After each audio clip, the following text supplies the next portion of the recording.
ఇరుగోలకి పొరుగోలకి అందరికీ చెప్పుకొని ఆనందం కలుగుతున్నాడు. దేవుని స్తోత్రం. హల్లెలూయా, హల్లెలూయా. ఎంత ఆనందమో చూడండి.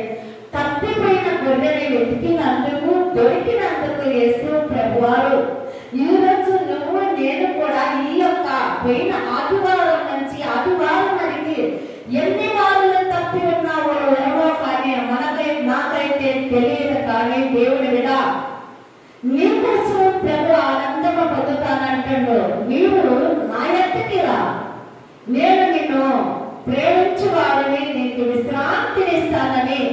ఈ భారమును మొయ్యలేవు, ఈ కష్టాలను పడలేవు, ఈ కన్నీరును పడలేవు, ఏది కూడా నీ వల్ల కాదు. నేను ఉన్నా, నీది నేను మొయ్యగలిగిన వాడిని.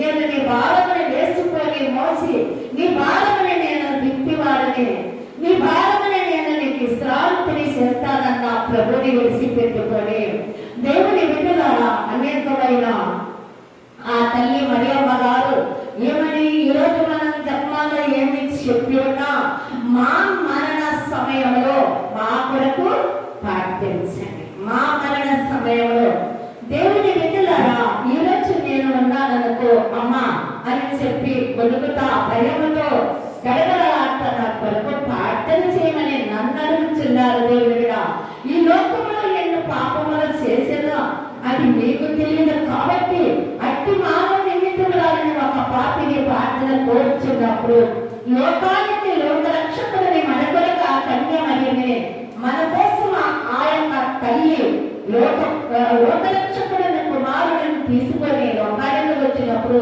మన పాపాలని మన యొక్క మనల్ని వెతుకుంటా ఎక్కడ ఉన్నామా ఎక్కడ తప్పు ఉన్నామని యేసు వారి కాడ ఏం చేస్తుందంటే మరియ తల్లి ప్రార్థన చేస్తుంది.